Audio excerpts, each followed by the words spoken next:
The first week has ended. It's the second meeting of the fourth session of the 7th Parliament. The House is back in session after a 2-week break. This is the Chamber on Citi TV, where we serve you all you need to know about the issues emanating from in and around Parliament. My name is Mensah Opoku. Welcome. It's been 4 sittings already, making up the first week of Parliament sittings for the second meeting of this session. A lot has happened. For the highlights of what has gone on this week, let's take the recap. Parliament commenced sittings after a 2-week break. Upon resumption of proceedings, the Speaker directed the testing of all MPs and staff of the Parliamentary service for COVID-19. In addition to observing the established protocols, I have directed, on the authority of the Parliamentary Service Board, the clerk and Parliament's medical officers to liaise with appropriate institutions to immediately conduct testing for all honourable members and staff of the Parliamentary Service for COVID-19. I request your cooperation in this enterprise. In response to a directive from the Speaker, Professor Michael Quay, mass testing for all MPs and Parliamentary Service staff for COVID-19 began. The Deputy Minister of Health, Dr. Bernard Okoboy, spoke to Citi News after being tested. Parliament today is going through the exercise. Now, if the results come, and out of, let's say, 1,000 people, 2 or 1 is positive, it gives an idea of the level of risk in parliamentary environment. And that might also be, this parliament is within the Clote-Collet consent, so you can also extrapolate and say in Clote-Collet, this is the risk. Now, if you find any cases, you get an opportunity to take out through isolation so that the risk is taken out of our environment, and then we are safer. So, like I always say, sometimes knowing the case is better than not knowing at all.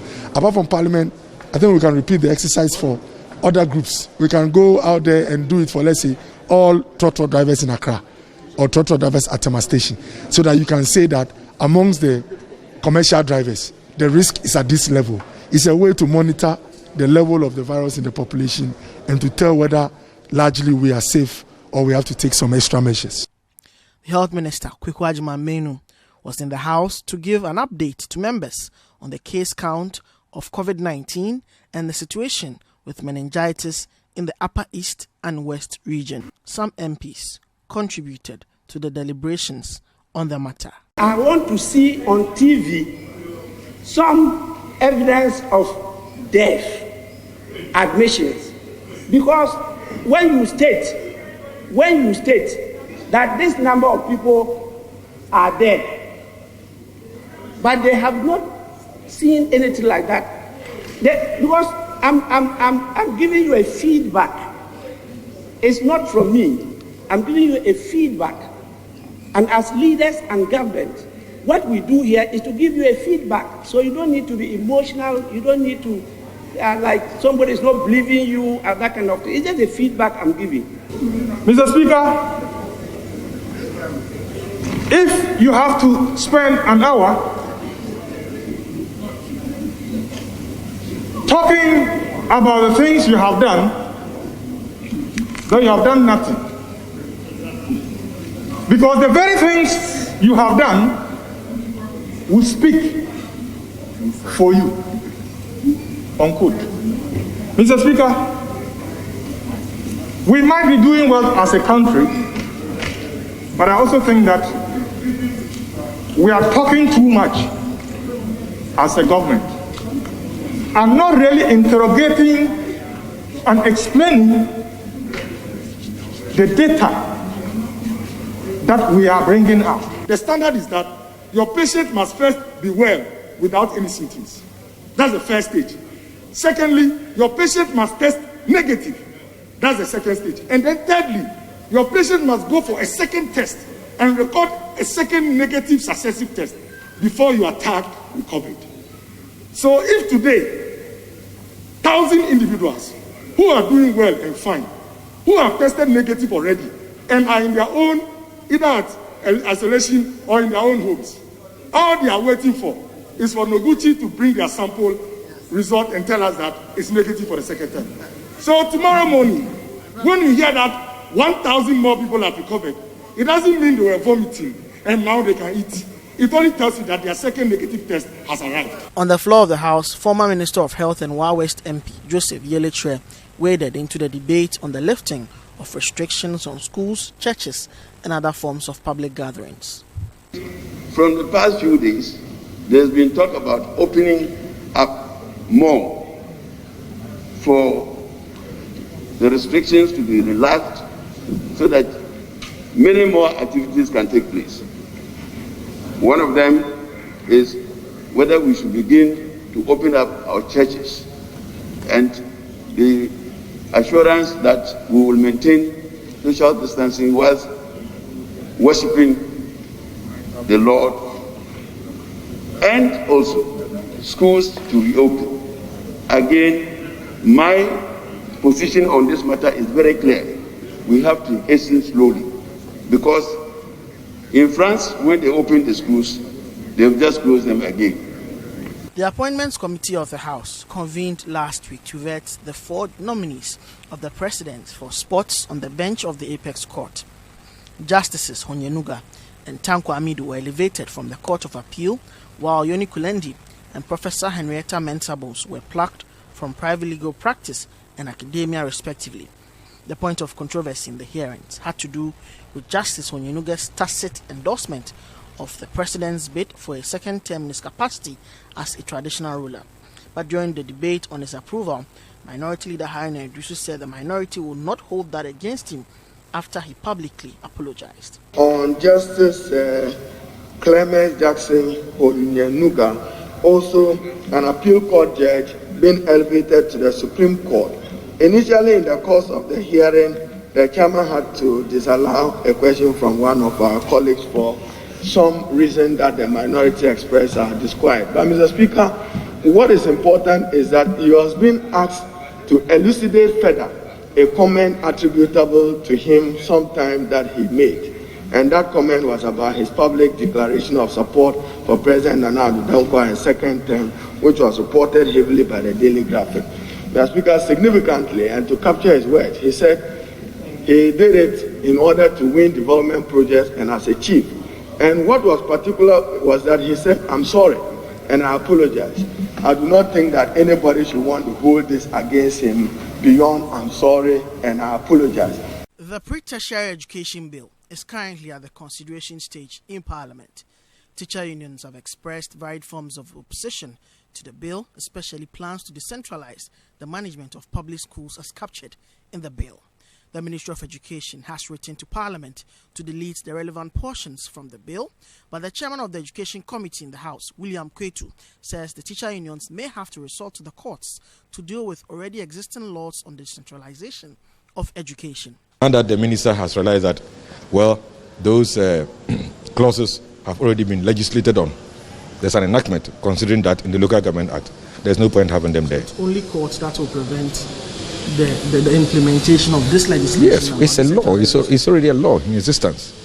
And so they cannot come here and ask us to go and delete those clauses in that law. In other developments in the House, Boko Central MP Mahama Ayariga has filed a motion to challenge CI 126 brought to the House by the Electoral Commission for the conduct of the 2020 elections. Here are his justifications for the action. Electoral Commission brings me a CI that is to make the arrangements for my registration and says that they will not admit my birth certificate.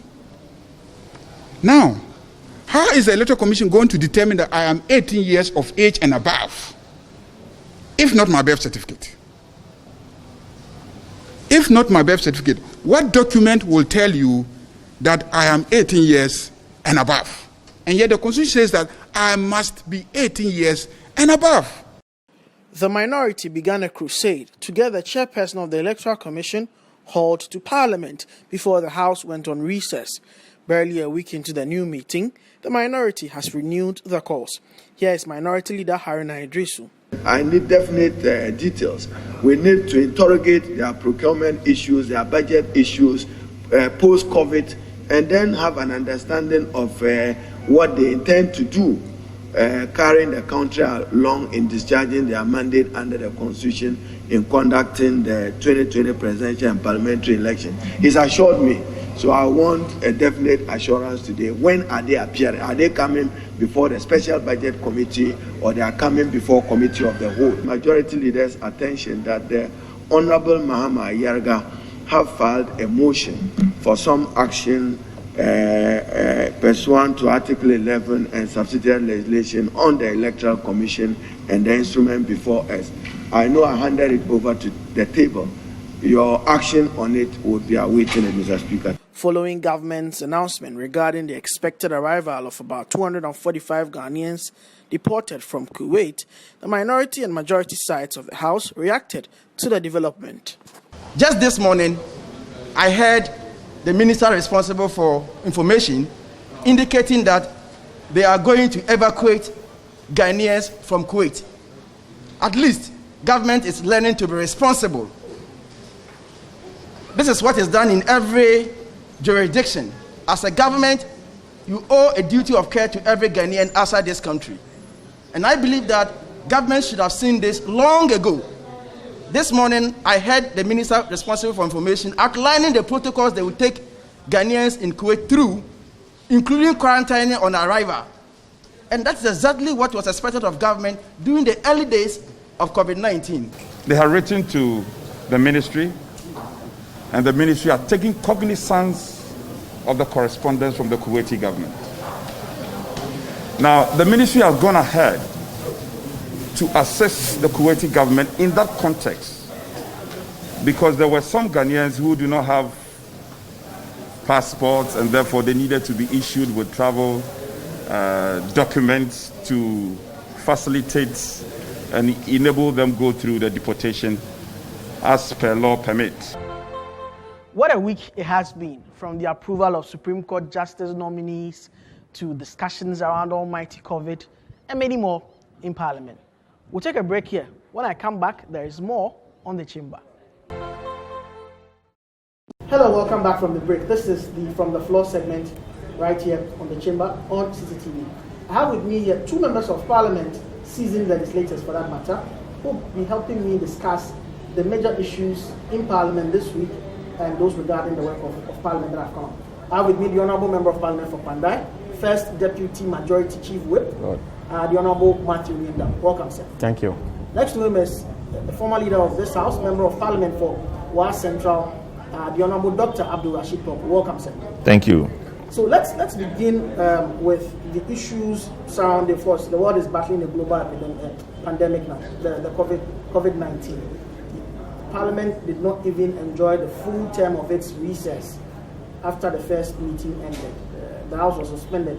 It came around with all of its controversy and the rest. But the House is back for the second meeting. This week, the House has seen mass testing for MPs and parliamentary service staff for COVID-19. But there are those who are of the opinion that Parliament should not be sitting normally in this COVID era. It should explore the use of virtual tools and means to be sitting, and should not even be, the House should not be sitting normally as if everything is all right in this COVID era. I'm sure this concern has reached leadership.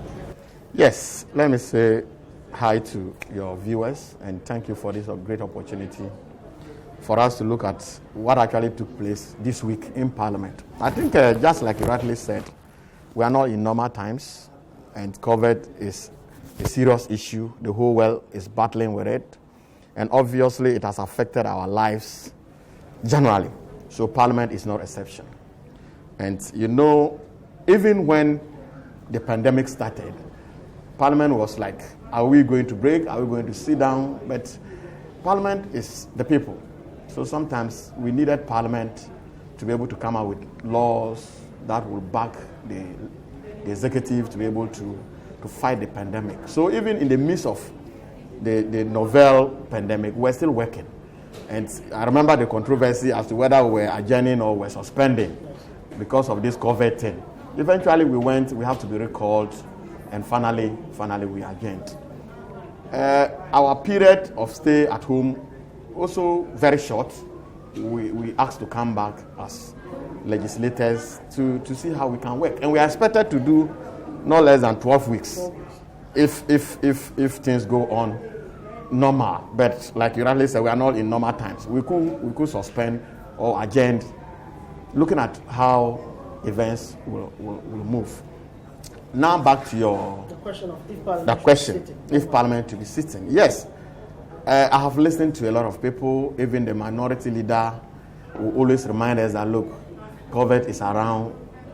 If we can sit at 10 o'clock, by 2 o'clock, at longest, we should try to suspend, which is very important because we are not in normal times. We are, as much as possible, trying to limit contact hours, or try as much as possible to make sure that we don't congregate for a very long time, because this COVID thing is a worry to everybody. So I agree with him on that matter, that whatever business we have to do between 10 and 2 o'clock, we should be able to do and then close. But like I said, Parliament cannot also behave like other institutions, because we are supposed to be looking at very, very important matters. And if Parliament is not there, democracy is not there. We all must know that, because the 275 MPs represent the entire over 3 million people in this, over 30 million people in this country. So our sitting cannot be equated to other areas. But we have also tried as much as possible to observe the protocols that World Health Organization, including the President of the Republic or the Minister of Health, has come out with. The social distancing that we are all looking at. So if you come to Parliament today, we are discouraging honorable members not to sit very close like we used to do. That has not really worked. That's what I'm saying, that we are trying to discourage members not to sit like the usual sitting. So you come, you sit on your chair, the next chair becomes vacant, you move to the other one. Obviously, members will want to talk. So sometimes you don't get this social distancing. But for the first week, it's not been bad, because most of the seats even has been empty. So the social distancing is something that I can say that well and good, we are doing well. Hand sanitizers and washing bases every entrance of Parliament, you can find some. Other members are still holding their own sanitizers, although we have some on the floor. I know Sansinahin has complained that if you look at the chamber itself, it's only the front bench that has sanitizers. But I'm sure yesterday and today, I saw a lot of the clerks or the I would like to call them national service personnel going around with some of these hand sanitizers to make sure that at the end of the day, members use the sanitizers. So I certainly we will have to sit. We will have to sit, but we have to sit by observing all these protocols. The masks wearing very discomforting, like some other members are complaining. It's very discomforting to always be in a mask. So as much as possible, you don't stay in the mask for a very long time. So we deal with very important items and then try as much as possible to suspend. Yes. First of all, mass testing in Parliament has been rolled out. The Honourable Leader has spoken about what is being done to ensure that MPs abide by the protocols. What will be your own comments on this, on working as a legislator, trying to work within the protocols and trying to achieve the set rules by Parliament, working as a legislator? Well, thank you so much. Obviously, these are very trying moments for everybody, and Ghana has come to a point where we now acknowledge that it's no longer a joke, that we are experiencing the effects of the pandemic, and Parliament should not be an exception at all. The challenge we are seeing is that we are unable to articulate a policy from the legislature to address this issue. So we know in clear-cut terms, because of the pandemic, we are coming to Parliament, but we are going to sit for this time and we will suspend and be called at any time for emergency or important issues. No such articulated agenda or policy is presented. What we do is to pretend to want to live in normal times and to come to Parliament and to serve 12 weeks and to go back. I think that nobody is against the fact that government business must go on. And government business must go on if it can manifest in Parliament and Parliament can deal with it in practical terms. Because many of them are having to have some legislative implications. Yeah, so because of that, we too acknowledge the fact that whatever the case is, the government machinery must go on, because that is the fulcrum around which everything operates. So to help make sure government goes on, we are all willing to come to Parliament. But we should not pretend that these are abnormal times. And it's important for us to get back to the drawing board and redraw our timetable. So the idea of just calling us to come, you have a term, a period, a session to serve, and we are going to be in Parliament for this number of weeks, should not be the case anymore. And I think that with my very respected friend, they can begin to talk about that. They can present that to the Speaker, from the majority bench. They are the leaders of government business, so we know exactly that even though we are willing to serve, to make sure we represent our people, to also make sure we provide the kind of legislative backbone for Parliament to manifest his policy. We need to ensure that we do so in the atmosphere of good health, and without the fear that people are going to be going to contract this disease. In other parliaments, we have seen that people have died. A friend in the Tanzanian parliament just told me that they lost the third member of parliament through the pandemic. In Burkina Faso, and etc., etc. So we don't joke with it at all.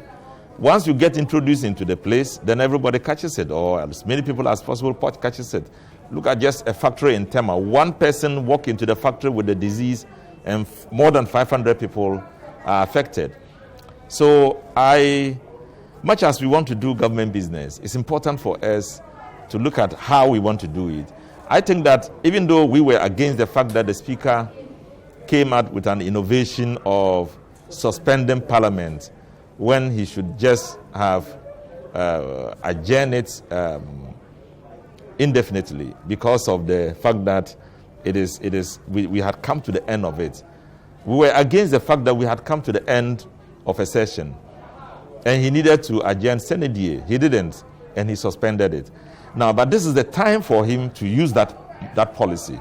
Rather than just saying we are on, there are very important measures or important things Parliament will have to attend to. For example, the judges. And sometimes they will need some money, loans and things like that. That cannot wait. In that respect, Parliament can be called upon. We can go on suspension. They can call us at any time. We'll come back without an additional cost to government. Because if we adjourn and we go to our constituencies and have to come back, it will be an additional cost. But if you suspend and call us at any time, it is without the expenditure associated with it. So the House would have been in a mood of suspension. Yeah, so when the critical matters aggregate, we come back to deal with them and then stay out of Parliament. Because these are people with families, these are people with constituencies who are being looked up to. Imagine, and the death or sickness of a member of Parliament is a huge cost. And especially the death. Just imagine what will happen. Somebody asked a question, if it happens that a member of Parliament dies, what are we going to do? And he also asked a political question, are we going to use the old register or a new register? We'll come to the register. That's the next issue. Okay. And the Honorable Rashid Dobu has managed to segue into it very, very, very, very wonderfully. This week, one of your colleagues, Honorable Mahama Yariga, Member of Parliament from Baku Central, filed a motion to the Speaker. The Speaker has yet to take a decision as to whether to admit it or not. But essentially challenging the CI, the constitutional instrument CI 126, which is in Parliament counting by the day towards the 21-day mark, which essentially proscribes the use of the birth certificate, voter's ID, among others, ensures the use of the Ghana card and the passport to be enrolled onto the new voters register, which the EC is bent on being, which the minority is against, and all of that. The CI is in the House. This week, the Electoral Commission gave an indication of the safety protocols that they intend to implement should they roll out this registration exercise. Of course, the ban on public gatherings are still on there. Honorable Lindam, let me start with you. First, the motion by the Honorable Mahama Yariga, and then the EC's protocols that they've rolled out. must we be thinking about conducting a registration exercise even in this period? Yes, I think like we are not in normal times. We all agree to that one. But whether we like it or not, business must continue. Not normal business, but business must continue. Whether we like it or not, elections will be held December 7th. As we sit, we need to prepare to move in. If not for the virus, I think the issue about even the voters register would have been long gone, because April 18th was scheduled for us to have this registration. But our master for now, the coronavirus, has decided to come in and things have gone anyhow. Yes, we, like you rightly said, we are all testing. All members of parliament are supposed to test for the coronavirus. We may not be happy with it, but it is something that will help.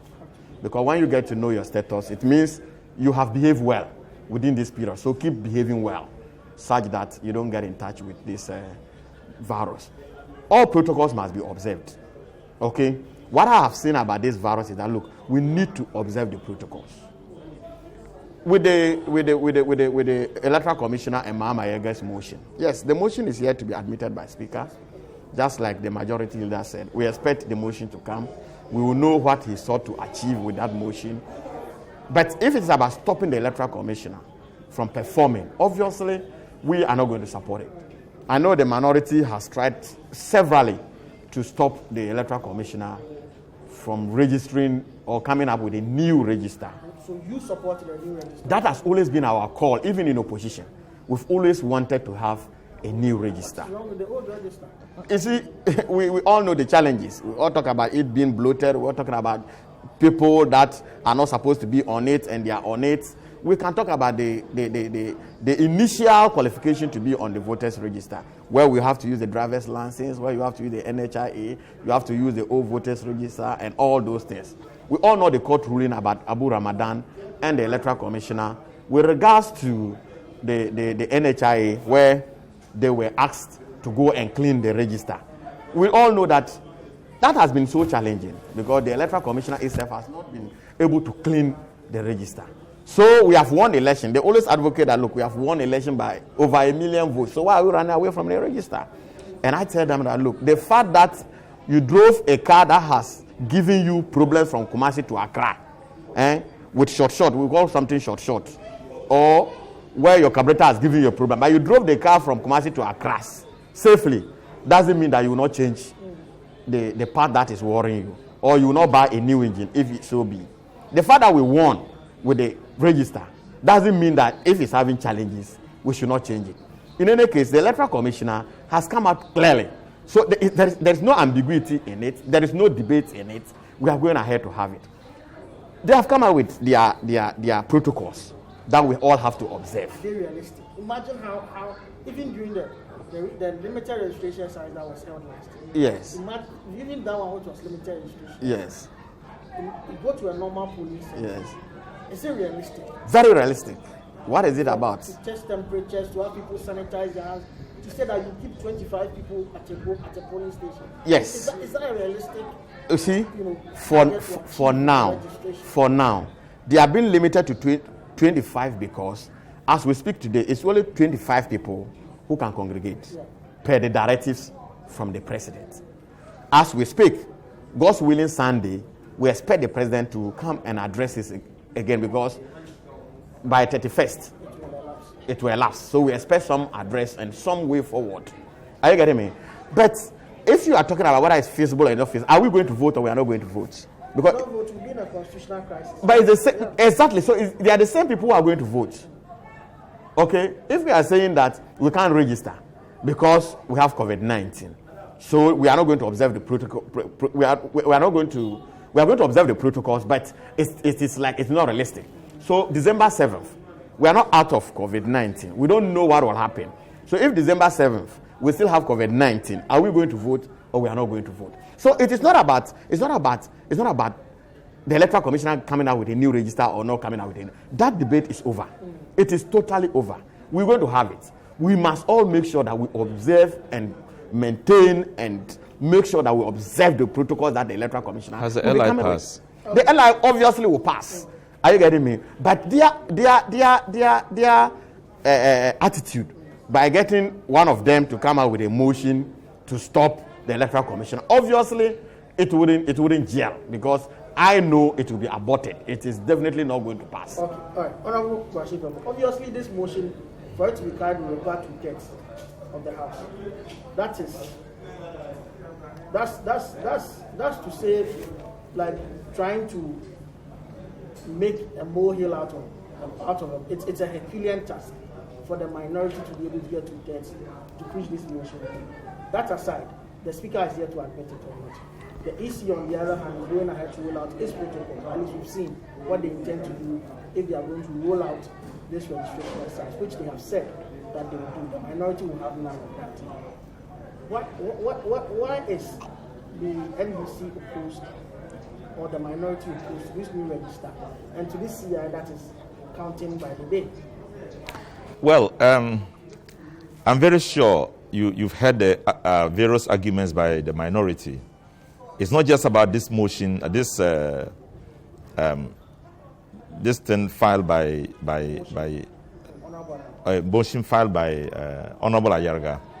It's also about the fact that the EC itself does not seem to understand that doing a new register and using the existing guidelines as captured in CI 26 will not ensure that you have mass registration exercise and many more Ghanaians captured in the register, as we expect, as was done in the earlier one.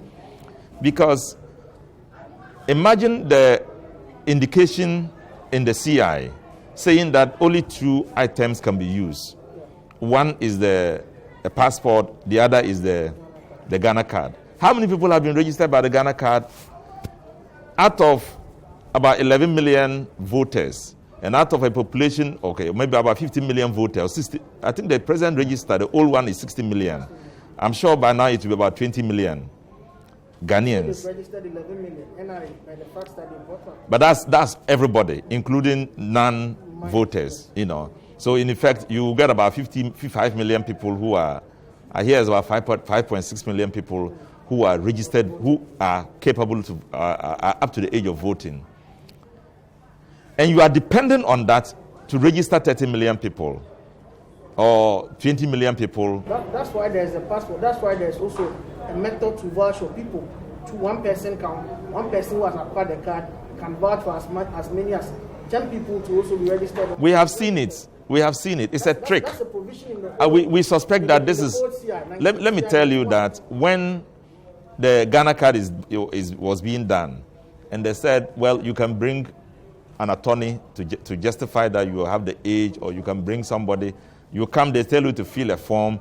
Then the forms are not available. They say go and come. By the time you came back, there's a long queue of people who are also having the same form. They'll fill the form, and then at the end of the day, people got frustrated and left. They didn't register. It's a way to frustrate people when you tell them, well, you can only bring a passport, you can only bring a Ghana card, which is non-available. More than half of the people who even were registered, less than half the people who are voters or who are capable of being registered as citizens of Ghana were registered in my constituency, less than half. Less than half of them are able to acquire the card. Many of them did not get a card. Now, you are telling those ones to stand in for the rest of them. How many of them? So few people. And I ask you, I mean, is the Electoral Commission reasonable enough for you to say that, to imagine that there's enough population of the people who have Ghana card, therefore they can, when they come and they are holding it, you can register them. Those who don't hold it, the few can bear witness for them. And you give each person an opportunity maybe to do for 10 people. But the process of even saying, look, I know this guy, I know that I can vouch for him. The process itself is a long, convoluted process that can delay the process. You don't trust that process? I don't trust the process at all. So the minority is saying that, look, there are various other cards that can be used or IDs that can be used. You have the old voter ID card. It can be used. Once it was eligible and registered in electing a president, and the president is legitimate, you can still use the card. You have your birth certificate. What else shows that I'm a Ghanaian if I don't have a passport? My birth certificate. You can trace my mother, my father, where I come from, and etc., etc. And yet, the Electoral Commission thinks that these two, which can easily be acquired by the ordinary person, should not be used. So you begin to wonder, what is it that they are looking for? What is the reason behind it? And the only reason behind it we can find is that they are working in tandem with an agenda that can lessen the number of people who can register at certain places, especially in places where the national ID could not, register enough people. You see them registered, only a few of them. Look, in my constituency, people fought to register the national ID.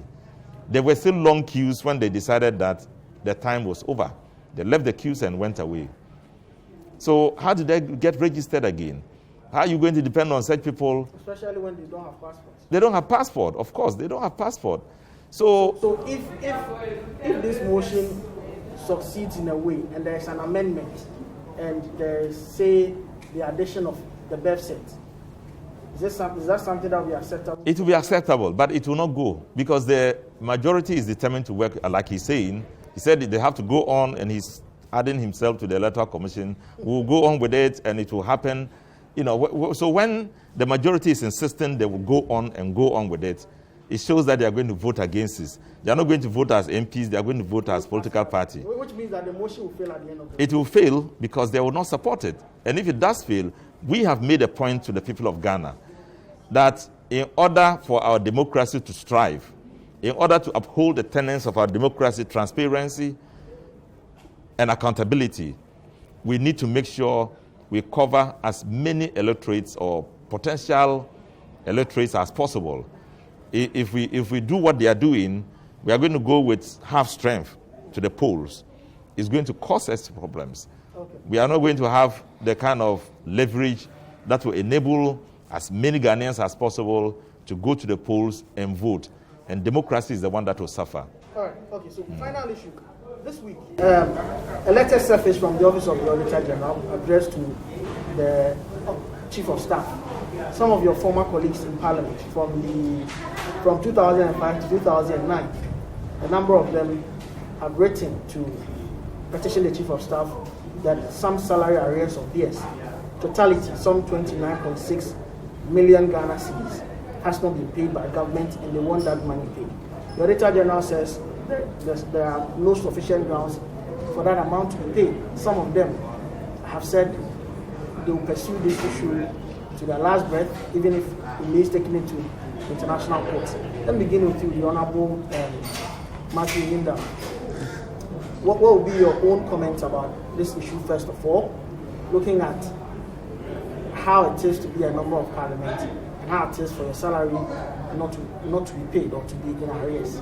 Well, I wish we have enough time to look into that issue. But just a few comments on my senior man's this. You see, I added myself to the Electoral Commission, not because I work for them, but because we think alike. Okay? Because they want to do a new register, I think like we should do a new register, so we are together on that matter. Not because I really support them. Then two, I also want my brothers to know that why do they think that their people will be those who are going to be disadvantaged? He's mentioned his constituency. My constituency is more. You see, everybody. You see, sometimes don't let's behave like the ostrich. Almost 50,000. Look, if you talk about Amabua, you talk about my senior man here. Their constituency is even more urban than my constituency. Oh, really? It's about rural setting. I come from a rural constituency. Okay, and I believe that there are enough reasons why we can have a new voters register captured everybody. These are not normal times. That's what we are saying. Have Ghana card and passport. You see, they've gone around to register. Obviously, it's not everybody who has a Ghana card. So if I go to one police station and there is one person with a Ghana card, okay, it's enough to register everybody. That person can vote for 10. Yes, immediately he's done, you now have a card. So you will go and you also have to do it for the other person.